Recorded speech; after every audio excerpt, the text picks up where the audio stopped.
These guys were skilled. They knew exactly what they were doing. They could be in and out of those vehicles within a minute. Their blades were fresh, he would buy new blades for every night. He'd buy fresh batteries frequently. They were charged up and ready to go. And they weren't going to be making mistakes. And really, they weren't going to stop.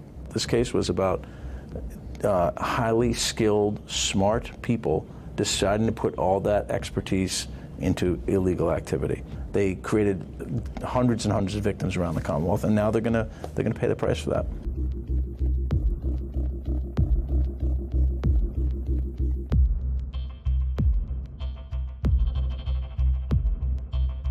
He left very little to go on at the scene, but sort of on his own side when he was preparing and looking into doing these crimes and preparing them and planning and all the sort of work that goes into getting ready to do this, he was researching the vehicles that had the most valuable converters in them. He was very specific in what he was looking for. So he's got the make and model of trucks that he wants, and he's literally scouting them out. He's going around. The 2000s were definitely the most valuable. They called them unicorns, because some of them could fetch over $1,000 to $1,200 per converter.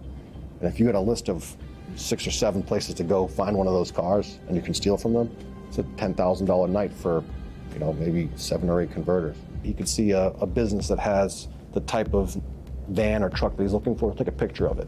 And we have copies of those pictures off his phone. And then he's Googling. He's Googling where that business has locations, where their fleet's situated. There's a bakery that got hit 5 times. I think they just closed based upon what I just saw on the internet. We have a lot of insight into his own thought process because he really kept notes on his criminal conspiracy that were very, very detailed. He listed out the towns that he hit, the dates that he hit them, the types and amounts of converters that he got from each community. He also kept notes that basically were to inform himself in the future. Hey, I can't go back here. It's very hot, police activity. And as we saw, first couple nights, the first time you hit a town, it's sort of sleepy and no one's on alert. The local departments were reacting to these guys going as aggressively as they were. They were changing patrol schedules. They were adding certain efforts to deter them from certain locations where these high-value trucks were. They were doing additional checks. And that's the local departments reacting on their own level. But Mr. Davila himself is keeping notes. And for the local departments making an arrest of him, he has to be caught in the act. So that's the benefit of our investigation, was that we were able to dig past his discipline, look into his social media, his phones, look into his purchasing at Home Depot. All those aspects of the case that we brought together gave us a lot of insight.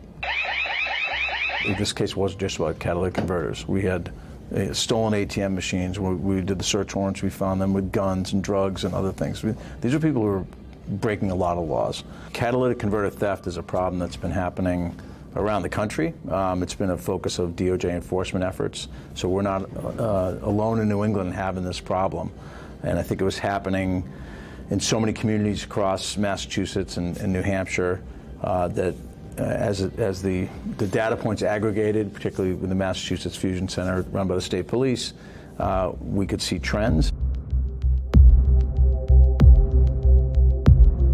And they're seeing reports from local departments over the course of 2022 showing the same vehicle that was involved. And those started really around February of 22 up until, I think, October of 22. And they were looking at them and they were saying to themselves, all these local departments are sharing it, seeing the same vehicle. They got a very good license plate hit on that vehicle that was involved. They got a full plate, and then from that full license plate, the state investigation really took off.